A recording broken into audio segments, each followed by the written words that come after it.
자, 아브라함이 99세 때 하나님께서 아브라함에게 나타나셨다고 그랬죠. 그러면서 하나님 자신에 대해서 소개합니다. 나는 전능한 하나님이라. 너는 내 앞에서 완전하라. 하나님 자신을 전능한 하나님으로 소개하고 있죠. 그래서 우리가 무엇보다도 신앙생활을 하든지 우리가 응답을 누리기 위해서는 하나님이 누구신가 정확하게 알고 우리가 신앙생활하고 또 기도해야 될 줄 믿습니다. 그래서 왜 우리가 하나님을 알아야 되는가? 그래야 하나님과 언약이 체결되는 것입니다. 상대를 모르고 언약이 체결될 수가 없죠. 하나님에 대해서 우리가 알고 언약을 체결해야 되죠. 그래서 내가 내 언약을 나와 너 사이에 두어 너를 크게 번성하게 하리라. 그래서 우리가 이 사도신경 우리가 신앙을 고백하죠. 이 사도신경은 너무 중요한 신앙의 고백입니다. 그래서 하나님은 우리의 신앙의 고백을 듣기를 원하십니다. 그래서 네가 사람 앞에서 나를 시인하면 나도 아버지 앞에서 너를 시인할 것이다. 베드로가 주는 그리스도시요 살아계신 하나님의 아들이십니다. 이 신앙 고백할 때요. 바요나시므나 네가 복이 있도다. 그러면서 세 가지 대표적인 축복을 약속하셨죠. 그래서 이 성경 66권을 우리가 다 신앙 고백하려면은 뭐 몇 날 며칠 1년이 넘게 해도 다 못하잖아요. 그래서 성경 66권을 압축해서 정말 성도들이 하나님 앞에 신앙 고백하고 기도할 수 있는 그 고백문을 만든 것입니다. 그게 이제 그동안 여러 교회에서 또 여러 성도들이 신앙 고백했던 것들을 우리가 이제 하나로 만들어 놓은 게 바로 사도신경입니다. 그래서 사도신경의 핵심은 뭐라고 그랬죠? 성삼위 하나님, 그렇죠? 성부, 성자, 성령 그 부분이죠. 또 우리의 절대 신앙이죠. 그런데 이 사도신경에 보니까 성자에 대한 부분이 이 한 6단계 정도 돼요. 그래서 성경 우리의 신앙 고백의 핵심이 바로 예수 그리스도가 돼야 되고 또 성경 66권의 핵심이 예수가 그리스도다 아니겠습니까? 그래서 우리가 이 사도신경을 하나하나 좀 살펴볼 필요가 있죠. 그래서 사도신경의 가장 먼저 고백이 뭡니까? 전능하사 천지를 만드신 하나님 아버지를 내가 믿사오며. 누구죠? 성부 하나님. 그래서 여러분들이 성부 하나님은 누구신가? 먼저 알아야 되겠죠. 그리고 그 성부 하나님을 우리가 믿고 고백할 수 있어야 되죠. 믿지 않는데 어떻게 고백하겠습니까? 그렇죠? 신앙의 고백은 뭡니까? 내가 믿어야 고백할 수 있는 거 아니겠습니까? 그래서 성부 하나님은 어떤 분이십니까? 오늘 아브라함에게 하나님 자신이 전능자로 자기를 소개하고 있죠. 그래서 자, 전능하사. 그리고 뭐라 그랬죠? 천지를 만드신. 그리고 하나님 아버지. 우리가 믿는 하나님은 우리의 또 아버지가 되신다. 이게 바로 이제 성부에 대한 신앙 고백의 세 가지죠. 그래서 하나님은 어떤 분이에요? 전능하신 분이다. 또 하나님은 천지를 창조하신 분이다. 창조주다. 그리고 하나님은 누구예요? 우리의 아버지시다. 부자간의 관계가 있다는 거죠. 그거는 뭡니까? 언약 관계 속에 있다는 거죠. 이게 우리가 성부에 대해서 믿고 고백하는 부분이죠. 그래서 우리가 첫 번째로 뭡니까? 나는 아버지 하나님을 믿습니다.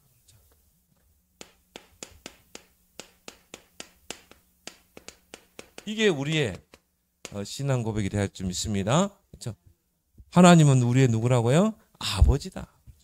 그래서 나는 아버지 하나님을 믿습니다.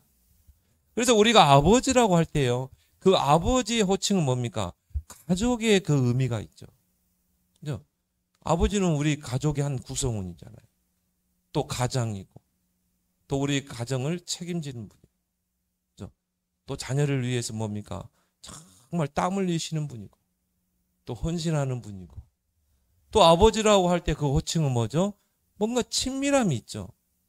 정말 그 자녀와 친밀함이 있는 관계. 그게 바로 뭡니까? 아버지잖아요.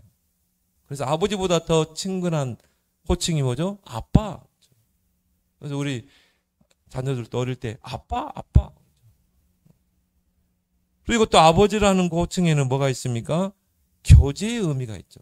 아버지는 우리가 자녀가 교제하는 대상이죠.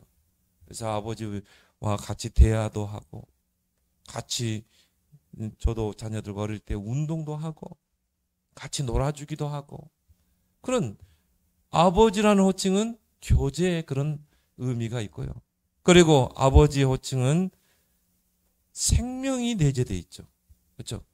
아버지를 통해 어떤 육신의 생명을 내가 갖게 됐잖아요. 생명을 주시면 하나님이지만 그런 이 부분들이 내재되어 있는 것입니다. 근데 이 하나님이 우리의 영의 아버지가 되는 것입니다. 그런 그 하나님은 어떤 분입니까? 정말 하나의 가족 같은 하나님. 또 친밀하고 친근하신 하나님. 가까이 하기에 너무 먼 당신이 아니라 너무 친밀하고 너무 가까운 분. 그리고 뭡니까? 그 우리의 영의 아버지는 늘 우리와 교제하기를 원하십니다. 그게 기도 아니겠습니까? 그래서 우리가 늘 하나님께 기도로 나아가서 교제하고, 그리고 하나님과 나와의 관계는 생명의 관계다. 그것을 내가 믿고 고백하는 거죠. 그래서 나는 아버지 하나님을 믿습니다. 그래서 그 하나님은 성자 하나님의 영원한 아버지다. 성자 하나님 누구입니까? 예수님이죠. 성자 하나님의 영원한 아버지시다. 그래서요, 요한복음 3장 16절 하나님이 세상을 이처럼 사랑하사 누구를 이 땅에 보내세요? 독생자를 보내셨다. 그 말은 독자 하나밖에 없는 아들을 이 땅에 보내셨다. 하나님 아버지의 독생자를 이 땅에 보내신 것이다.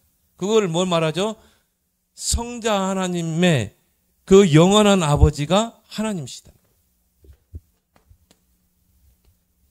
요한복음 1장 14절.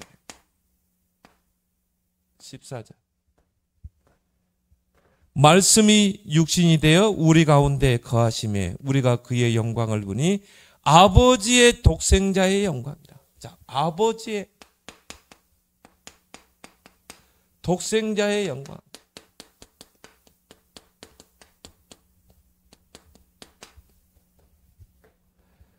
은혜와 진리가 충만하더라. 하나님 아버지의 독생자의 영광이라 이 말이에요. 그래서 예수님 자신도요, 요한복음 10장 30절에 나와 아버지는 하나이니라. 그래서 우리가 성부 하나님은 성자 하나님, 예수 그리스도 성자 하나님의 영원한 아버지다. 그 아버지가, 하나님 아버지가 그 독생자를 이 땅에 구원자로 보내신 것입니다. 그게 바로 하나님의 사랑이죠. 우리가 그 하나님의 큰 사랑을 입은 거죠. 그러면서 우리의 영원한 아버지가 되는 것입니다. 우리의 영원한 아버지. 그래서 자, 아까 그런 이야기를 했죠. 자, 아버지 호칭은 뭡니까? 정말 가족의 개념이라고 그랬잖아요. 그럼 아버지는 뭡니까? 그 가정의 가장으로서 그 가족들을 부양하는 책임이 있잖아요. 그래서 아버지는 뭡니까? 땀을 흘리고 노동을 하죠. 그 땀의 노동을 통해서 그걸 가지고, 그 벌이를 가지고 자녀들을, 가족을 부양하잖아요. 그게 아버지죠. 그리고 뭡니까? 그 자녀들은 정말 아버지에게 청구하잖아요. 아빠 이게 필요해요. 우리 주혁이도 전화를 하다가요. 꼭 뭐가 필요할 때, 용돈 필요할 때만 전화를 해요. 그래서 지금은 이제 우회해가지고 전화하더라고. 엄마한테 전화해. 그게 이제 청구할 수 있는 거잖아요. 근데 뭐 아빠가 뭐 없다 그럴 수 없잖아요. 그죠? 아빠는요, 그래도 만들어서라도 주는 게 아버지 아니겠습니까? 그죠? 그러니까 우리의 영의 아버지는 모든 필요를 채우시는 분인 줄 믿습니다. 그래서 빌립보 4장 19절에 나의 하나님이 영광 가운데 그 풍성한 대로, 자, 하나님은 어떻게 풍성하게, 그리고 뭐요? 너의 모든 필요를 채우시래. 그게 하나님과 나와의 관계라는 거예요. 그래서 우리가 하나님 앞에 청구하는 것입니다. 하나님, 나에게 이걸 주세요. 그건 당연히 우리에게 주어진 자격이라니까요. 기도로 청구할 수 있는. 그래서 여러분, 때로는요, 밥도 굶고 한번 해보세요. 진짜. 때로는 잠도 안 자고 해보세요. 아니, 하나님은 우리의 아버지라니까요. 그 아버지의 개념 속에는 가족이란 개념이 있다니까요. 그리고 뭡니까? 친근함, 친밀한 관계가 있다니까요. 여러분의 문제를 누구에게 하소연하겠어요? 여러분 친한 사람한테 하소연하겠어요? 아니죠. 여러분의 모든 일거수일투족을 알고 계시는 분 하나님이잖아요. 여러분의 과거도 알고 계시고, 여러분 지금 어떤 문제 어려움 속에 있는지 하나님만 알잖아요. 그러면 그 어려움과 문제를 누구에게 내가 하소연하겠어요? 하늘에 계신 아버지. 그래서 전능하사 천지를 만드신 하나님 아버지를 내가 믿사오. 하나님은 우리에게 모든 필요를 채우시는 분이시다.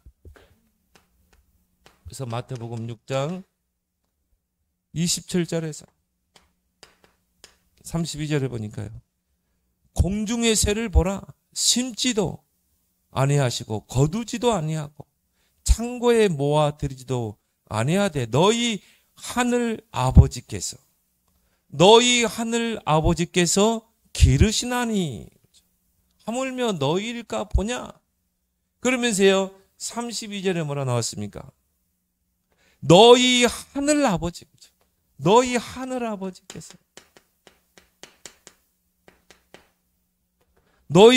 아버지께서 이 모든 것이 너희에게 있어야 할 줄을 아시느니라.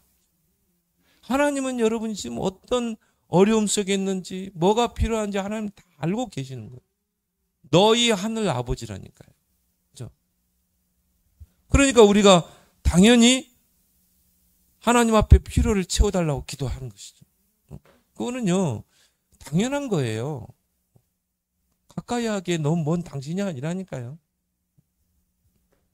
그래서 너희는 먼저 그 나라와 그를 구하라. 모든 것을 너에게 더하시라 그랬잖아요. 마태복음 7장 11절에도 악한 아버지라도 좋은 것을 자식에게 줄 알거든 하물며 하늘에 계신 너희 아버지, 여기 똑같이 이야기하죠. 하늘에 계신 너희 아버지께서 구하는 자에게 좋은 것으로 주시지 않겠느냐. 하나님 우리에게 주시되 어떤 걸로 줘요? 적당한 걸로 줍니까? 아닙니다. 좋은 것으로 주시지 않겠느냐. 하늘 아버지께서 구하는 자에게 좋은 것을 주시지 않겠느냐. 그래서 우리 보고 기도하라는 것입니다. 그래서 하나님 앞에 때로는 밥도 굶고, 때로는 뭡니까? 잠도 안 자고 부르짖는 거예요, 여러분. 그래서 우리가 전에는 어떻게 합니까? 막 산에 가서 했잖아요. 산에 가서 부르짖고 소나무 뽑으러 가자 그랬잖아요. 우리 그 기도 회복해야 됩니다. 진짜 간절한 기도. 그 과부가 정말 불의한 재판장에게 찾아가서 매일 문을 두드리고 나의 원한을 풀어주세요. 저런 걸 해요. 물론 뭐 앉아서 무시로 24시. 물론 그 기도도 필요하지만 그런 평상시에 하는 거고. SOS 비상기도는요. 밥도 굶어가면서 그렇게 하는 거예요. 하나님과 막 야곱이 하나님과 씨름하는 것처럼 우리가 그런 기도 이제 해보게 해야 됩니다. 정말 우리가 기도. 우리가 그렇게 기도하다 보면 방언도 받고 했잖아요. 저도 신학교 때요. 당장 어려우니까 또 도와줄 사람 어디 있어요? 그래서 뭡니까? 기도원에 가서 막 밤새서 기도하다가 저는 방언을 달라고 뭐 기도해 본 적이 없어요. 근데 막 방언이 나오더라고. 그러니까 이 방언으로 기도하니까 얼마나 기도가 좋은지 몰라요. 뭐 나도 알아듣지 못하는 소리를 해요. 내가 기도하면서 그랬다니까. 야, 너 지금 뭔 소리를 그렇게 하냐? 나도 모르게 이거 뭐 영어도 아니고 뭐 헬라어도 아니고 막 이렇게 하는데요. 야, 기도 제목이 스크린처럼 쫙 지나가는 거죠. 막 우리 가정에 막 문제들이요. 내가 막 신학교 등록금 내야 되는데, 책 사와야 되는데, 이거 지금 월세 내야 되는데, 이게 막 스크린처럼 싹 지나가는데요. 이게 내가 막 뭐 알아듣지 못하려고 하는 거죠. 그게 뭡니까? 영으로 하는 기도입니다. 그래서 기도는 뭡니까? 마음으로 하는 기도가 있고 영으로 하는 기도가 있어요.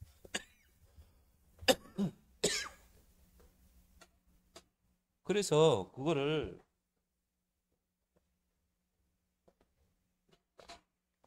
저는 방언을 달라고 방언하게 달라 기도해 본 적이 없다니까. 기도원에서 맨날 기도하다 보니까요. 그게 나오더라니까. 그래 기도하면 5시간도 할 수 있어요. 여러분 이제 진짜 회복하길 바랍니다. 구하는 자에게 뭘 줘요? 좋은 것을 주시지 않겠느냐. 누가복음 11장 똑같은 말씀이죠. 너희 천부 하늘 아버지께서 구하는 자에게 성령을 주시지 않겠냐. 자, 여기서는요 좋은 것을, 여기서는 성령을 주시지 않겠냐. 성령이 역사하면 어떻게 됩니까?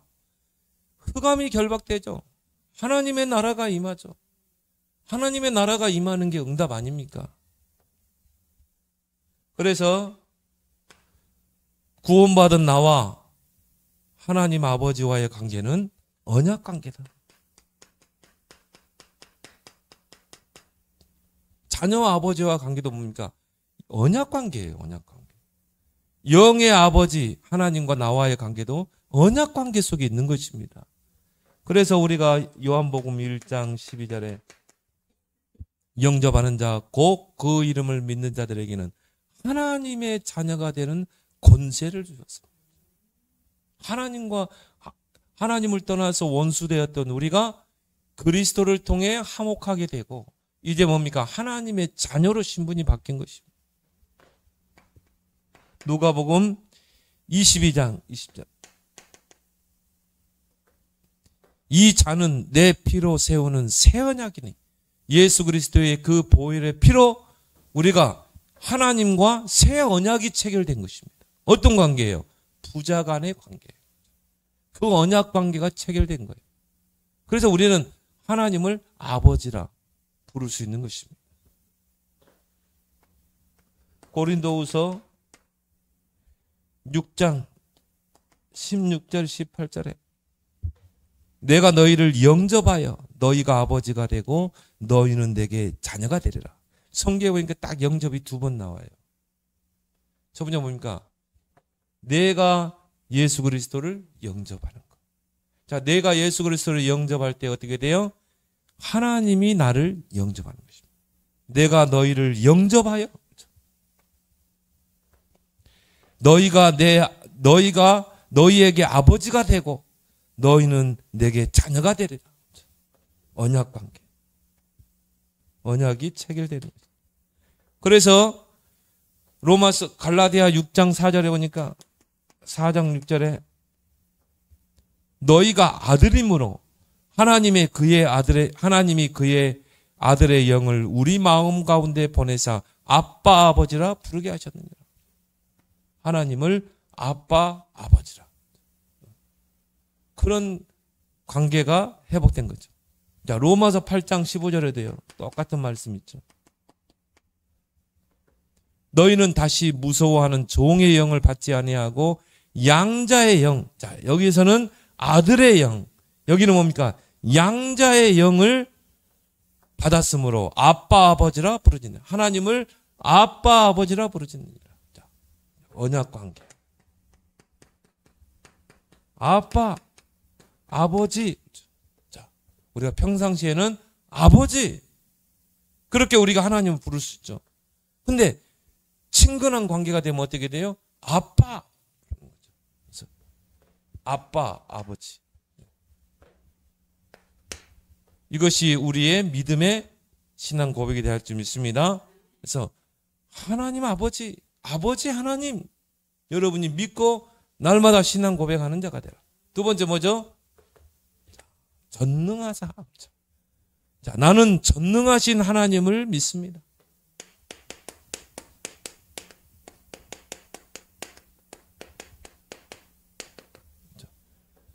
전능한 말은 뭐죠? 능치 못함이 없는 하나님.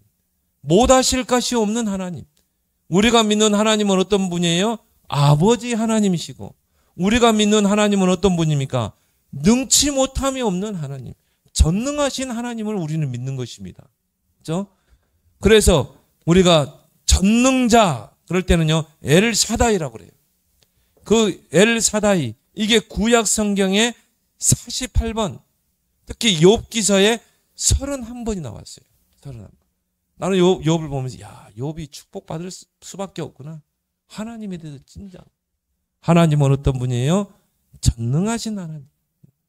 능력이 한계가 없어요, 하나님. 그걸 여러분이 알고 믿고 고백해야 되는 거예요. 그래서 하나님에게는 두 가지 속성이 있다. 첫 번째는 뭡니까? 비공유적 속성. 두 번째는 뭐예요? 공유적 속성. 그래서 비공유적인 속성이란 말은 하나님만 가지고 있는 속성이 있어요. 인간과 공유하는 그런 속성이 아니라 하나님만 가지시는 속성. 공유적인 속성은 뭡니까? 인간과 공통적으로 지닌 속성이다. 그래서 하나님께서 자신의 성품 중에서 일부분을 인간들과 함께 공유하도록 나누어 주신 것이 있어요. 그걸 보고 공유적인 속성이라고 해요. 자, 비공유적인 속성 뭐죠? 하나님은 어떤 분입니까? 무한하신 하나님. 하나님은 한계가 없어요. 영원부터 영원까지 계시는 분이다. 그리고 하나님은 뭡니까? 자존하시는 하나님. 누구에 의해 만들어진 존재가 아니에요. 그렇죠? 하나님은 스스로 있는 자라. 하나님께서 모세에게 자신을 어떻게 소개했습니까? 나는 스스로 있는 자다. 그래서 여호와니라 그랬잖아요. 그리고 하나님 뭡니까? 영원하신 하나님. 하나님은 어떤 분입니까? 불변하신 하나님. 하나님은 절대 변하지 않는 분이에요. 그렇죠? 우리 인간은 자꾸 변하잖아요. 하나님은 절대 변하지 않는다. 또 하나님의 입에서 나가는 말씀도 절대 변하지 않는다. 그래서 우리는 하나님 말씀을 신뢰하는 거죠. 그 하나님 말씀을 약속으로 붙잡고 기도하는 것입니다. 왜? 그 말씀은 반드시 성취되기 때문에. 불변하다. 그리고 하나님은 어떤 분입니까? 전지전능하다.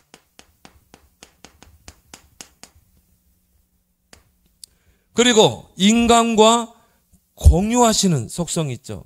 자, 지혜로우신 하나님께서 우리 인간에게 지혜를 주시는 것입니다. 그래서 여호와를 경외하는 것이 지혜와 지식의 근본이니라. 하나님 잘 믿고 정말 경외하고 기도하면 하나님의 지혜를 주시는 것입니다. 그 하나님의 지혜를 가지고 우리는 어떻게 해요? 정말 다스리고 생육 정복하는 것입니다. 그리고 공유적인 속성 중에 하나가 뭡니까? 이 거룩. 그래서 내가 거룩하니 너희도 거룩하라고 그랬죠. 그리고 공의로우신 하나님.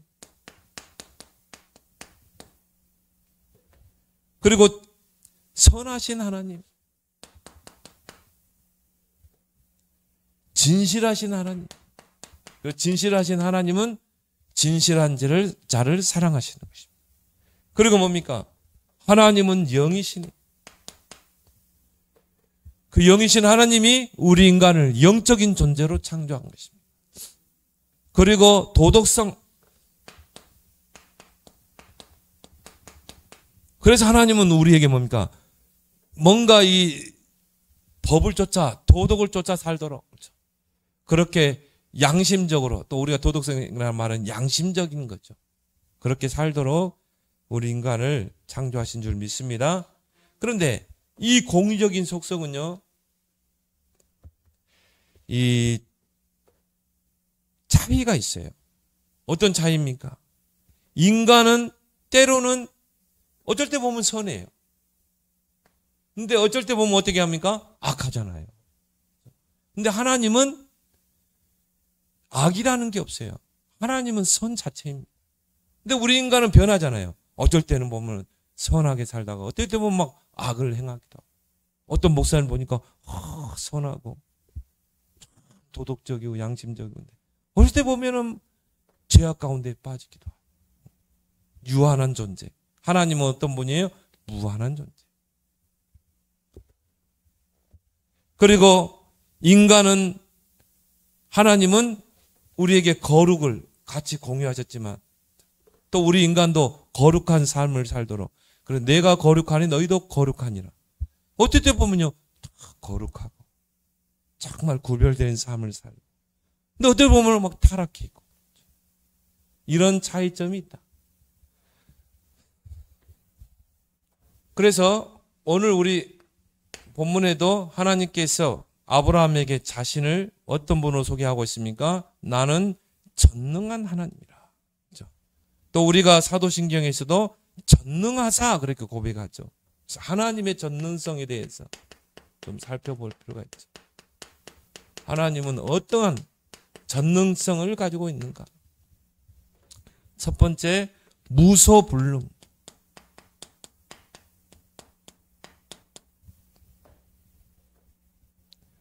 그 말은 뭐죠? 하나님의 능력은 한계가 없는 거예요. 하나님은 못하실 게 없다 이 말이에요.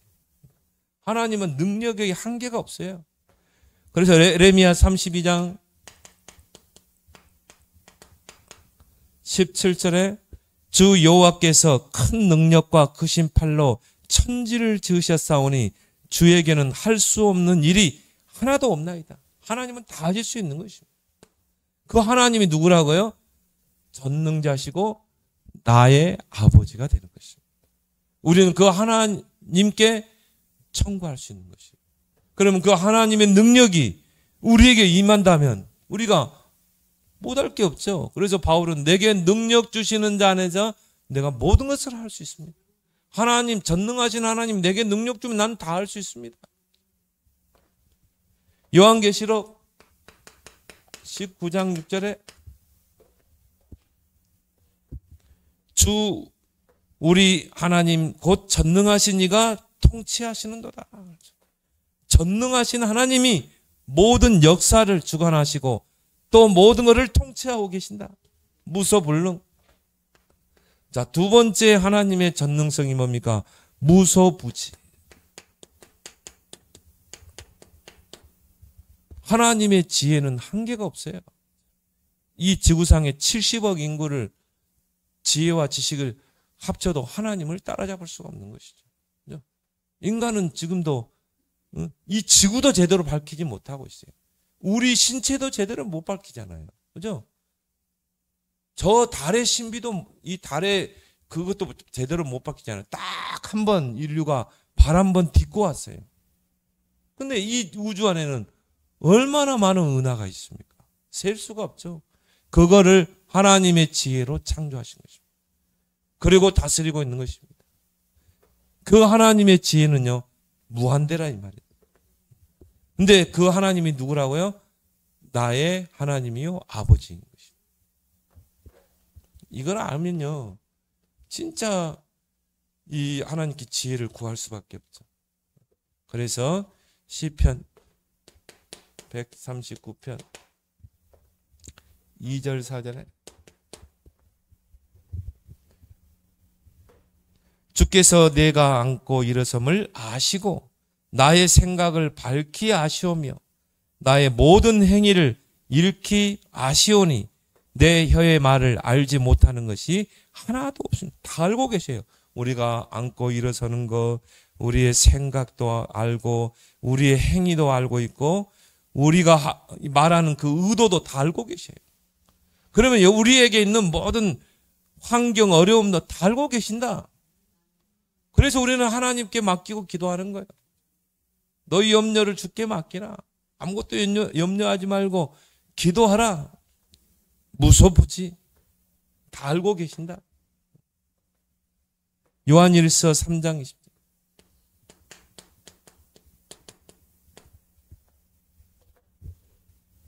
하나님은 우리 마음보다 크시고 모든 것을 아시기 때문이다. 하나님 모든 걸 다 알고 계시고 모든 걸 알고 계신 하나님이 기도하라는 것입니다. 하나님의 전능성 세 번째, 무소부재. 하나님은 어느 곳에나 계셔요. 어느 곳에나. 내가 감옥에 갇혀 있다. 요셉이 감옥에 있다. 아무 상관없어요. 거기에도 하나님이 계시기 때문에. 하나님은 시간과 공간을 초월해서 계시기 때문에.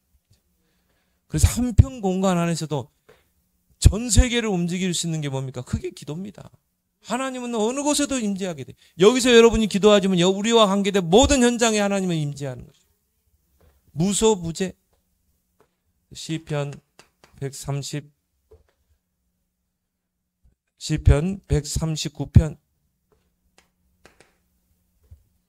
7절에 10절에 보니까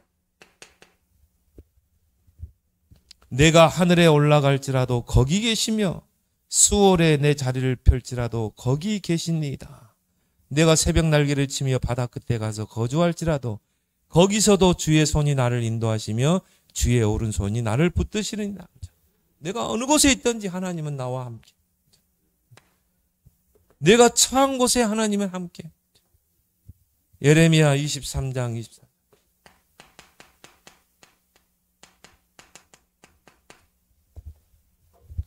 거기도 보니까 하나님께서 나의 모든 발걸음 속에 임재하고 계심을 믿으시기 바랍니다. 그리고 하나님의 전능성 네 번째가 뭡니까? 무소불변. 하나님은 절대 변하지 않는 분이시다. 사무엘상 15장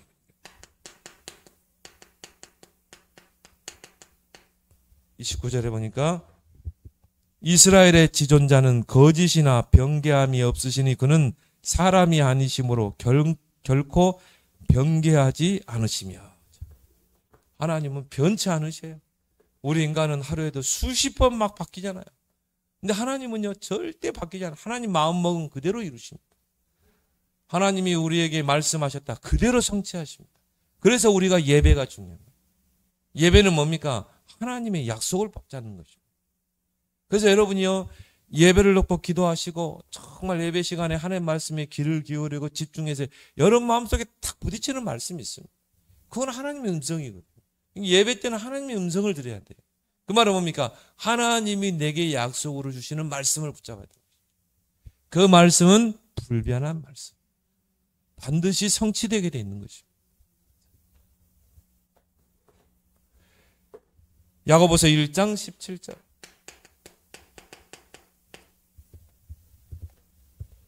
그는 변함도 없으시고 회전하는 그림자도 없으시나. 우리 인간은요 해가 어디에 있느냐에 따라서 그림자가 다 바뀌잖아요. 해가 여기 있으면 이쪽으로, 이쪽에서 해가 뜨면 이쪽으로. 그림자가 막 태양이 움직이는 것 따라서 바뀌는데 하나님은 그림자 자체가 없어요. 그림자. 왜? 하나님 자체가 태양이시기 때문에. 그리고 하나님은 어떤 분이라고요? 정말 변함이 없으시고 회전하는 그림자도 없이 불변하신 하나님. 하나님의 전능성 네 가지. 이 전능의 범위,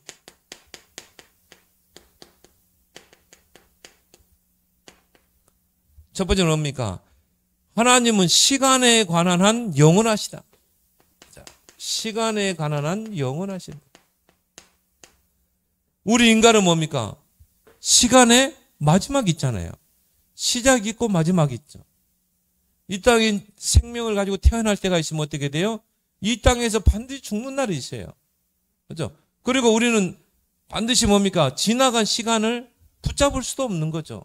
또 미래 시간을 타임머신 타고 앞서서 갈 수도 없고요.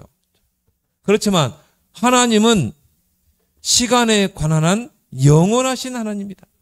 그래서 영원 전부터 영원까지 계시는 분이다. 시편 90편 2절. 영원부터 영원까지 주는 하나님이십니다. 그렇죠? 그래서 하나님이 여러분 한 사람을 놓고 볼 때는요, 과거, 현재, 미래를 동시에 보는 것입니다. 동시에 보고 하나님을 여러분을 지금 이끌어가는 거예요. 그래서 여러분의 시간표는 뭡니까? 과거, 현재, 미래를 동시적으로 하나님이 주관하시면서 오늘이라는 시간표를 주신 것입니다. 그럼 과거도 축복이요, 미래도 우리에게 보장되어 있고 오늘은 우리에게 최고의 축복된 날 아니겠습니까? 그죠? 자, 하나님의 전능의 범위, 공간. 하나님은 공간에 관한 한 광대하시다. 이 우주 만물을 보세요. 측량할 수 있습니까? 측량할 수 없는 것이죠. 공간에 관한 한 광대하시다. 시편 145편 3절. 여호와는 위대하시니 그의 위대하심을 측량하지 못하는, 하나님의 그 넓이, 깊이, 높이 측량할 수가 없잖아요. 사람이 그 어떤 것으로도 측량할 수 없는 거죠. 근데 그 하나님이 나의 하나님이요, 친밀한 나의 아버지신 것입니다. 그 하나님이 나와 함께 하죠. 이걸 내가 정말 알고 믿고 고백했다. 그 고백을 하나님 받으신 거예요. 바요나시거나 네가 보기도 어렵잖아요. 그래서 여러분이 신앙 고백을 잘해야 돼요. 알고 믿고 고백하는 것입니다. 그리고 하나님의 지식. 하나님은 지식에 관한 한 전지하시다. 그 전지전능하신 그 하나님의 지혜로 이 땅을 창조하셨죠. 로마서 11장 30절.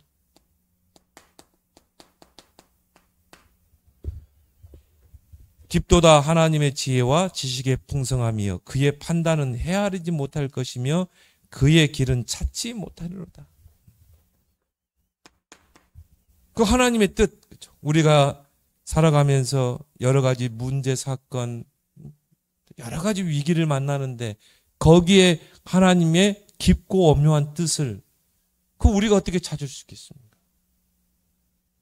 정말 그걸 찾으면요, 우리가 감사할 수밖에 없는 것이죠. 그래서 욥이 그런 이야기 했잖아요. 하나님에게는 뜻이 없는 게 없다고 그랬어요. 반드시 하나님의 뜻을 가지고 그 작정하신 뜻을 반드시 이루신다고 그랬어요. 그에게는 이와 같은 것이 많으니라. 욥이 말할 수 없는 그런 막 어려움이 당했잖아요. 근데 그 뜻이 없는 하나님의 그 일은 없다니까요.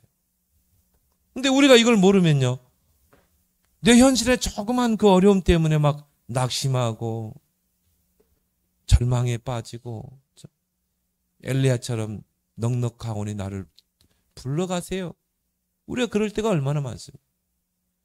그 문제 속에, 사건 속에 하나님의 깊은 뜻이 있는데, 그래서 그걸 찾기 위해서 우리가 기도하는 것입니다. 다니엘이 그걸 찾았기 때문에 뜻을 정하고 기도했잖아요. 여러분, 기도를 많이 해서 응답이 옵니까? 아니죠. 정확한 하나님의 뜻을 찾았어요. 아, 우리가 언약 놓쳐서 바벨론의 포로로 잡혀왔구나. 하나님의 뜻은 이사야 선지자가 말했던 것처럼, 예레미야 선지자가 말했던 것처럼 여기서 하나님 포로 생활하다가 다시 고국으로 돌아오는 것이다. 그걸 놓고 하나님이 나를 이곳에 보내신 것이다. 나는 이 하나님의 깊은 뜻을 놓고 기도할 것이다. 보죠? 다니엘이 어떻게 됐습니까? 세 나라를 거치고 네 왕을 거치면서까지 총리가 됐잖아요. 마지막 왕, 고레스 왕, 페르시아 고레스 왕 앞에 가서 예레미야 선지자의 말씀과 예레미야가 이사야 선지자가 했던 그 말씀을 펴놓고 이제 우리 백성을 이 바빌론에서 놔달라. 우리는 이제 고국으로 돌아가야 한다. 지금 그 시간표가 됐다. 지금 70년, 올해가 70년이다. 이제 우리는 고국으로 돌아가야 된다. 그 고레스가요, 칙령을 내리잖아요. 그 북신자입니다. 고레스가. 페르시아 왕 고레스가 전 바벨론 땅에 있는 이스라엘 백성은 고국으로 돌아가라. 하나님의 뜻을 찾는, 전지전능하신 하나님의 뜻을 찾는. 그래서 우리는 말씀에 귀를 기울이고 우리는 기도하는 줄 믿습니다. 자, 능력에 관해서는요, 하나님은 능력에 관한 한 전능하신, 전능의 범위에 대해서 우리가 알아보고 있습니다. 누가복음 1장 37절. 대저 하나님의 모든 말씀은 능치 못함 심이 없느니라. 여러분이 하나님의 말씀을 붙잡으면요, 거기에 하나님의 전지전능하신 능력이 임하게 된다는 거죠. 존재에 관한 한, 하나님은 존재에 관한 한 편재하시라. 그 말은 뭡니까? 어느 곳에도 하나님은 계신다. 아까 우리 시편 139편 7절 10절. 바다 끝에 가서 자리를 펼치라도 하나님은 그곳에서도 함께 하신다. 하나님의 전능성, 전능의 범위. 그리고 우리 신앙 고백이 뭡니까? 천지를 지으시나. 천지를 만드신 하나님 아버지. 나는 하늘과 땅을 창조하신 하나님을 믿습니다.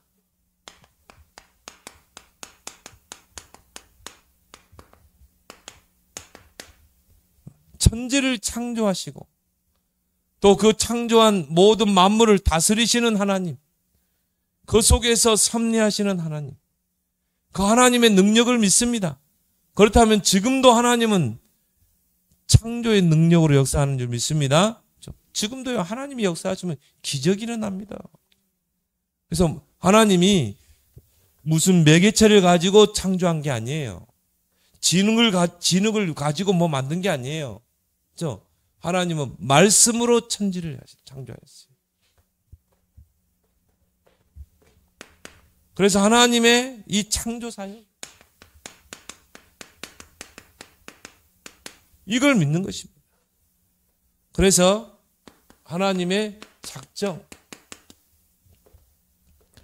이 욥기서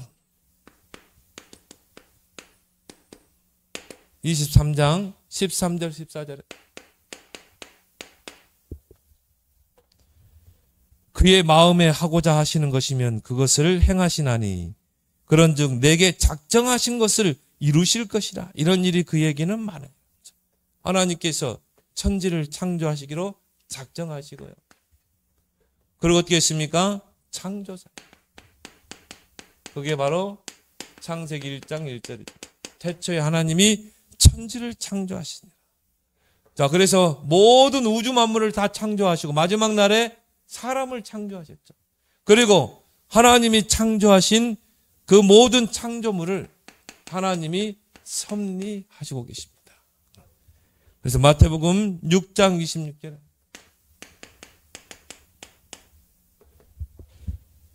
공중의 새를 보라. 심지도 않고 거두지도 않고 창고에 모아 들이지도 아니하되 너희 하늘 아버지께서 기르시나니. 저 들에 있는 저 들풀도 하나님이 자라게 하시고 또 저 들에 있는 백합화도 하나님이 꽃이 피게 하시고 그 모든 것을 하나님이 다 섭리하시는 것입니다. 지구를 돌리시기도 하시고 공존하기도 하시고 또 우주에 있는 그 수많은 은하들이 질서 있게 하늘에 운행하게 하시고 거기에 하나님의 모든 섭리가 있다면 하나님의 의에 피조된 저와 여러분의 모든 인생의 여정 속에 문제, 사건, 어려움, 그 광야에 많은 일들이 있죠. 거기에도 하나님의 섭리의 손길이 있는 줄 믿습니다. 우리는요, 그 속에서 하나님의 뜻을 찾아야지 그걸 가지고 우리가 염려하고 고민할 필요 없어요. 그건 우리가 하나님 떠나서 할 때 하던 것이지. 그리고 하나님 어떻게 합니까? 창조하신 모든 것을 보존하신다. 느헤미야, 보존이란 다른 말은 또 지키신다. 그런 말도 있죠. 의미도 있죠. 하늘과 하늘들의 하늘과 일월 성신과 땅과 땅 위의 만물과 바다와 그 가운데 모든 것을 지으시고 다 보존하시오니. 하나님이 다 보존하시오. 근데 최고의 걸작품 인간, 그리고 저와 여러분들을 하나님 보존하지 않겠어요? 지키시지 않겠어요? 당연한 게겠죠. 통치하신다. 모든 창조물, 피조물을 하나님이 통치하고 계신다. 시편 103편 19절. 여호와께서 그의 보좌를 하늘에 세우시고 그의 왕권으로 만유를 통치하신다. 왕적인 권세. 왕에게만 뭐가 있습니까? 통치권이 있죠. 모든 만물의 왕이신 그 하나님이 왕권을 가지고 모든 걸 통치하시는 것입니다. 역사까지도. 근데 그 하나님은 말씀으로 모든 천지 만물을 창조하시는 것입니다. 그래서 말씀은 창조의 능력이 있죠. 시편 33편 6절. 여호와의 말씀으로 하늘이 지으심을 받았으며 그 만상을 그 입 기운으로 이루었도다. 그래서 창세기 1장 보면 하나님이 이르시되 빛이 있으라 하심에 빛이 있었고 그랬죠. 하나님이 이르시되 하늘에는 궁창이 있고 그렇죠. 그 말은 뭡니까? 하나님의 말씀으로 모든 것을 창조하셨다. 히브리서 11장 3절에도 보니까 믿음으로 모든 세계가 하나님의 말씀으로 지어진 줄을 우리가 아나니. 히브리서 1장 3절에도 그의 능력의 말씀으로 만물을 붙드시며.